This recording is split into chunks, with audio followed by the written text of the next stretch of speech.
Greetings, everyone. Brett here with Hammerhead Model Making, back with another 5-minute review. And we're going to be doing a little bit of a first at this time because I've never really had a particular interest in World War I aircraft.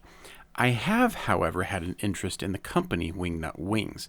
And I've wanted to get my hands on one of their kits before, and it's unfortunate that they went out of business, but managed to get a hold of one through MRS Hobby Shop. So huge shout out to them for providing this kit for this review, because I've been wanting to take a look at one of these kits for a long time. And I'm just going to say right off the bat, this does not disappoint in the slightest at all. So taking out the plastic here, you can see we're going to start off with the wings. Now the wings are single piece. They're like solid plastic. But it's nice because you don't have to deal with seam lines. You don't have to deal with top and bottom halves lining up. Like, solid, great detail, great ribbing. You can see some of the smaller details here. This is like the radiator, just intricate, tiny little detail in the plastic. I mean, they have so much great detail in this kit. It is astounding. The interior parts, what I really like it, so these parts right there that I was just showing, that's actually like part of the interior framework, but it also supports the upper wing portion.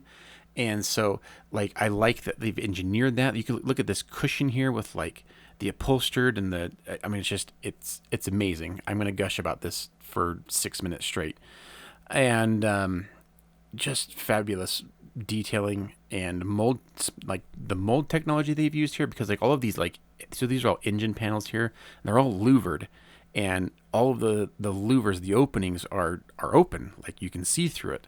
And so I don't know what molding technology they were using on that, but I mean, the fact that those are all open and they are thin too, like extremely thin. Here's kind of like the overall like inside bottom part of the fuselage, the cockpit area, and things like that. Very very fine like ribbing detail on the fuselage. I mean, it's just exquisite. I couldn't find any blemishes in the plastic. Very fine rivet detail throughout where appropriate. Like the ribbing detail on the control surfaces, so these are going to be fabric covered.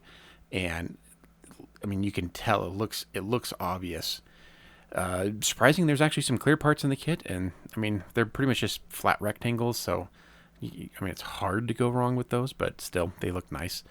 And engine detail, I mean, the engine itself is a little kit unto itself, so that's awesome, especially for someone like me that really likes to paint and weather and detail up a radial engine. This would be really fun to do.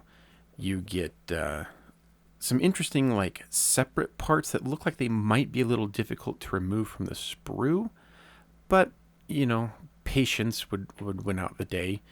You get some very nice detail on the wheels. You get the guns. And I'm no expert on World War I type machine guns, so I'm not going to try to identify them. My brain wants to say they're Vickers, but I could be wrong. But they even have like the nice lettering on the tires. Couple of different options. You do get a little bit of photo etch in here, seat belts, mechanisms for the gun sight, things like that. So that's nice. Finally, we get a very large sheet of decals. There are quite a few marking options in the kit. The decals look absolutely exquisite in terms of registry, color. The carrier film is absolutely minimized where possible.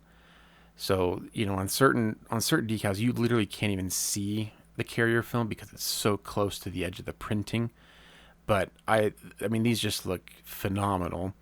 And like I said, you do get many options in the kit, so there's quite a few to choose from. These are cartograph decals, so I mean that would kind of explain why they look so nice. But we're gonna go ahead and take a look at the instructions. And I've heard about WingNut Wing instructions, and like the rest of the kit, they do not disappoint. I think this is like absolute gold standard for how instructions should be done.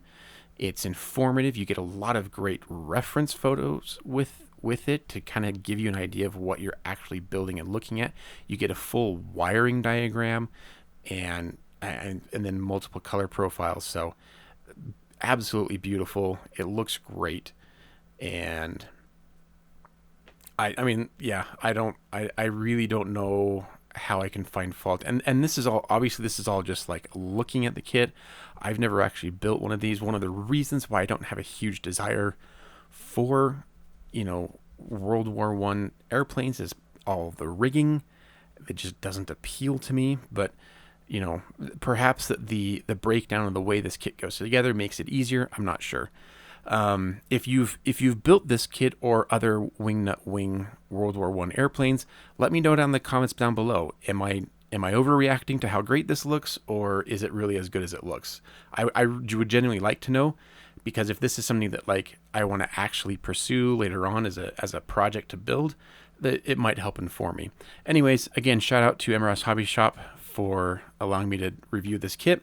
And head on down to their website. It's linked down in the description below. Thanks for watching. Thank you to my patrons. Shout out to them. And we'll see you all on the next video. Take care, everyone. Cheers.